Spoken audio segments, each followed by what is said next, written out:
No nosso bate-papo hoje, nós vamos trazer aqui temas bastante relevantes para esse mundo profissional, para quem hoje está no seu trabalho e com certeza já viu alguém que passou por essas situações ou você próprio já passou por essas situações, que é a ansiedade, a depressão e o burnout. E hoje eu estou aqui com o Fernando, né? Eu vou deixar ele se apresentar, mas o bate-papo vai ser com ele para que a gente possa trazer esse tema e mostrar terapias integrativas, mostrar como a psicologia e muitas outras ferramentas podem contribuir para evitar que você chegue, né, a ter ansiedade, a ter burnout ou até entrar numa depressão. Olá, Fernando, tudo bom? Tudo bem, Otávio, e você? Um alô para todos que estão aqui assistindo.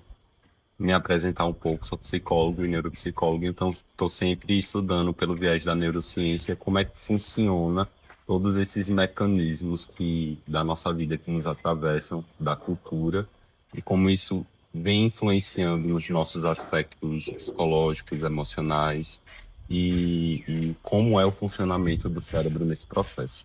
Então, para começar, Otávio falou sobre três temas muito interessantes: a ansiedade, a depressão e o burnout.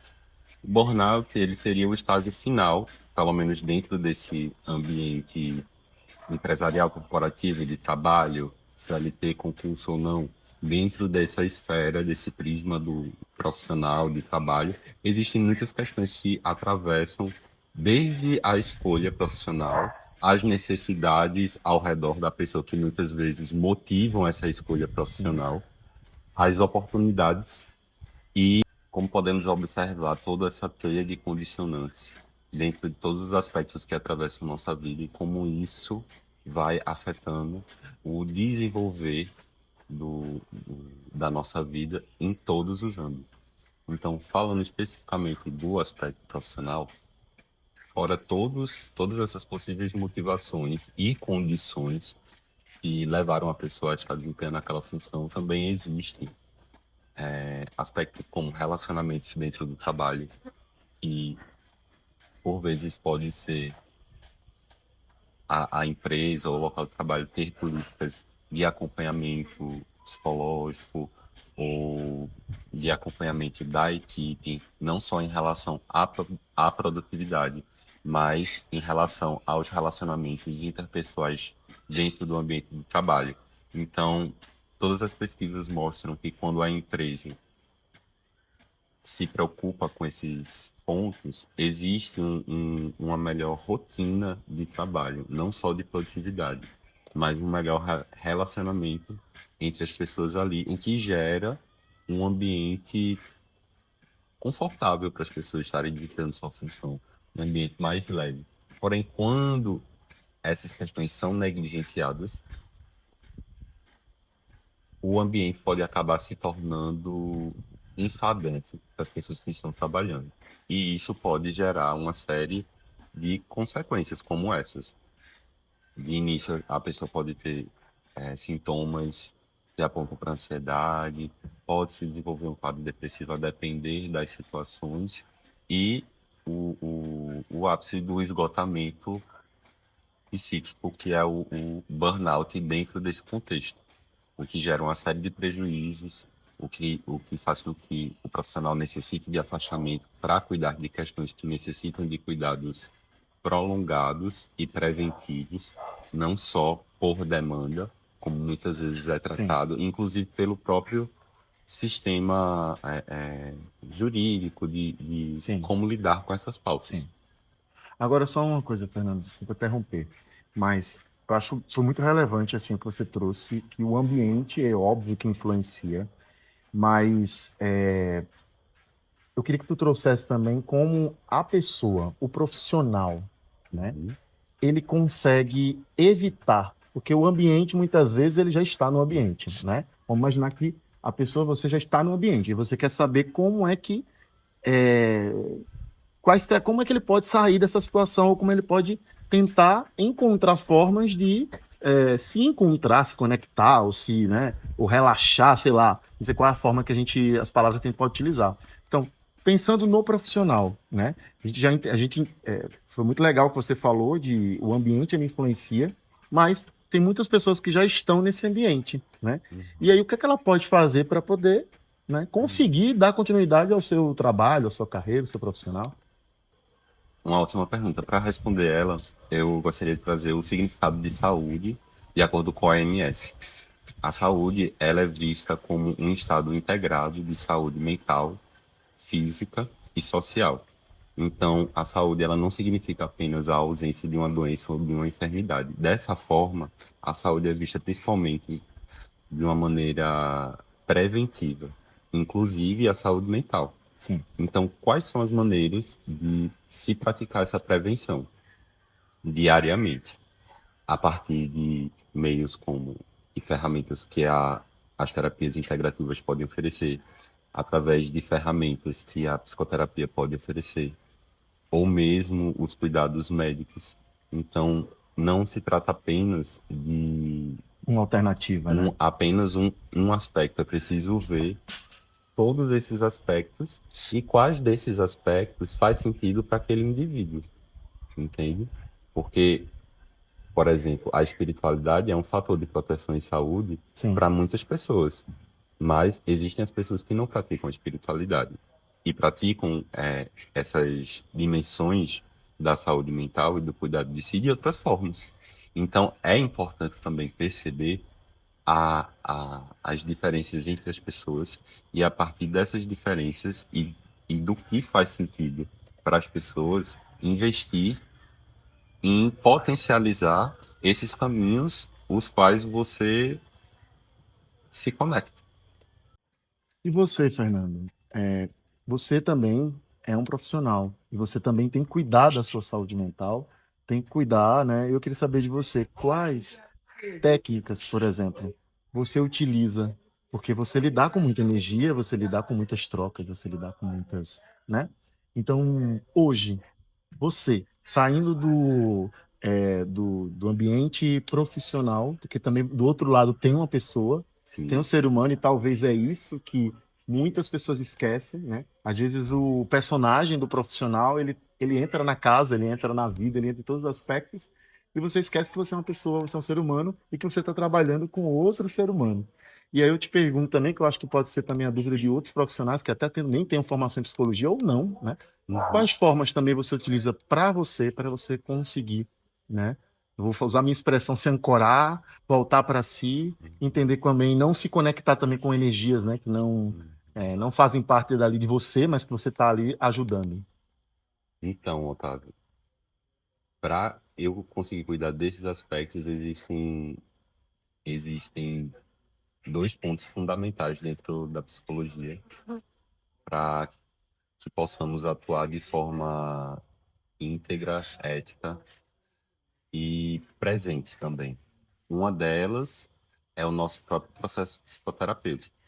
A Uhum. gente desenvolver esse trabalho em paralelo com a gente mesmo, com um profissional que possa se atentar para as nossas questões.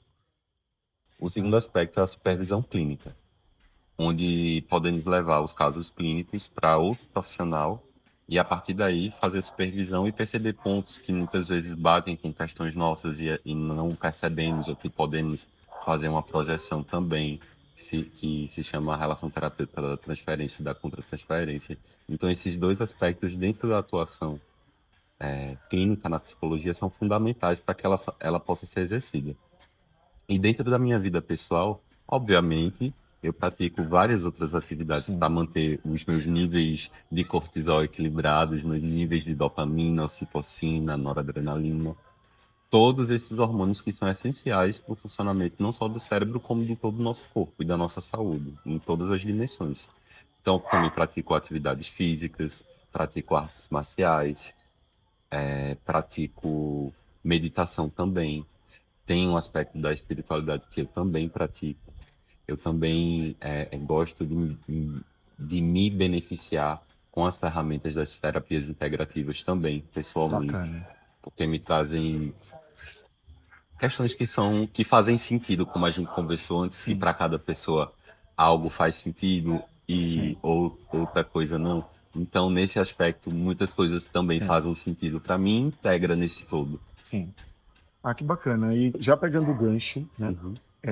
das terapias integrativas, a gente falou também de meditação. No final, nós vamos também, vou convidar você, Fernando, para a gente fazer uma meditação.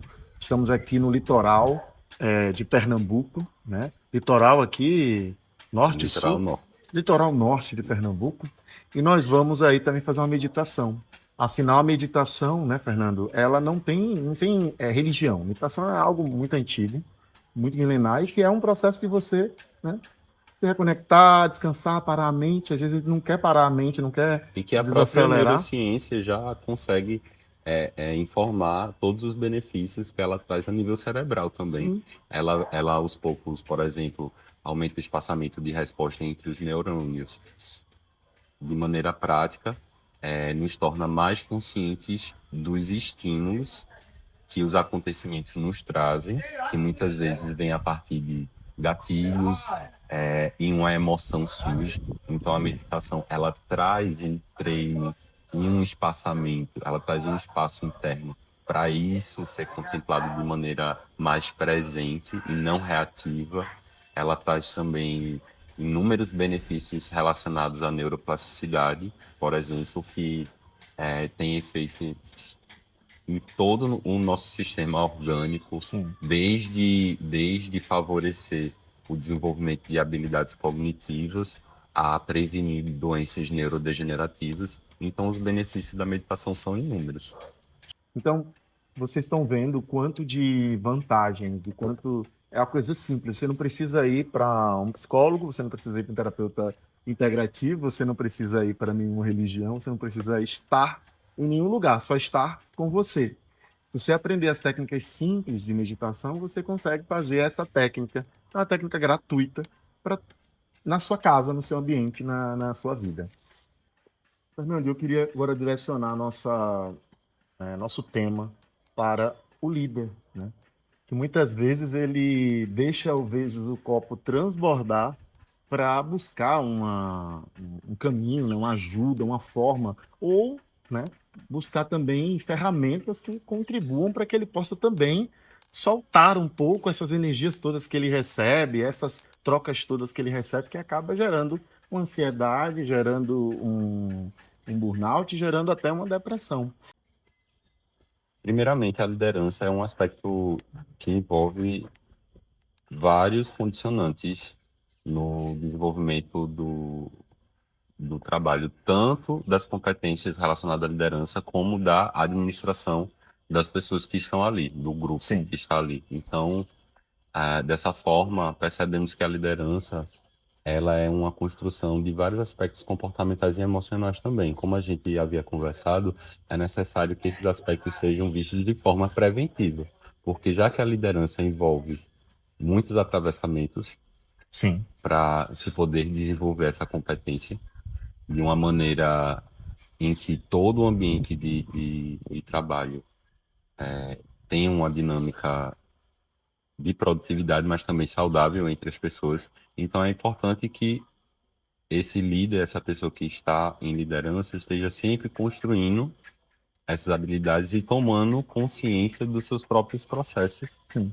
dentro desse aspecto da vida. Eu acho que não é legal você deixar realmente as coisas irem para um caminho, né? Aonde você não tem mais um certo controle.